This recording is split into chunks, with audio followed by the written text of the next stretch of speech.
ఒక అమ్మాయి మ్యారేజ్ చేసుకుంటే ఎలా చేసుకున్న లవ్ మ్యారేజ్ అయినా అరేంజ్ మ్యారేజ్ అయినా అది ఏ మ్యారేజ్ అయినా కూడా అన్నీ పుట్టింటి వాళ్ళతో షేర్ చేసుకోలేదు, అన్నీ అత్తింటి వాళ్ళతో షేర్ చేసుకోలేదు. ఎటు చెప్పుకోవాలో అర్థం కాక తనలో తనే బాధపడుతూ ఉంటుంది. ఒక మంచి డాడ్ కూతురు తను ఏ పని చేసినా కూడా వాళ్ళ డాడ్ పెంపకం అనేది తన ఫ్యామిలీలో కనిపించాలి, గుర్తు చేయాలి. సేమ్ నువ్వు మీ నాన్నలాగే అని అనేటట్టు, మీ నాన్న వలే పెంచాడు నిన్ను అనేటట్టు చేసుకుంటూ ఉంటుందన్నమాట. ఏ పనిలో అయినా కూడా గుర్తు చేసుకుంటూ ఉంటుంది వాళ్ళ డాడ్ని. కొంతమంది ఆడపిల్లలు పెళ్ళైన తర్వాత మమ్మీకి డాడీకి ఏం చేయలేకపోయినాం కదా అనే అనే ఫీల్, అనే pain through out the life ఉంటుంది. నాకైతే ఎప్పటికీ ఉంటుంది. పెళ్ళైనప్పటి నుంచి, మా పెళ్ళై 4 years అవుతుంది.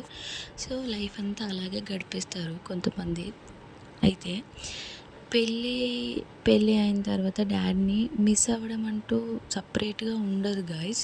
మిస్ అవుతాం ఖచ్చితంగా. కాకపోతే మనం దాన్ని ఎక్స్ప్రెస్ చేసే టైం కానీ సిట్యువేషన్ కానీ ఉండదు. ఒకవేళ వచ్చినా కూడా మనకి తెలియకుండానే ఏదో బౌండరీస్ మనల్ని స్ట్రాంగ్గా ఆపేస్తున్నట్టు ఉంటుంది.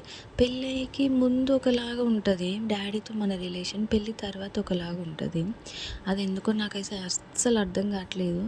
పెళ్ళికి ముందు ఒక ఫ్రీ బర్డ్ లాగా డాడీ దగ్గరికి వెళ్ళి అన్నీ గలగల మాట్లాడతాము. పెళ్ళి తర్వాత మాట్లాడలేము. అలా అని వాళ్ళు ప్రేమ ఎక్స్ప్రెస్ చేయట్లేరు అని కాదు, ఎక్స్ప్రెస్ చేసే విధానం మారింది అని అయితే నాకు అనిపిస్తుంది.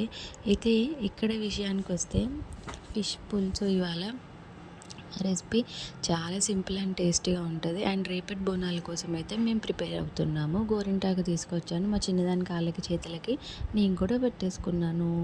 Thank you for watching. వీలైతే ఒక చిన్న లైక్ ఇవ్వచ్చు కదా. Thank you for watching. Bye.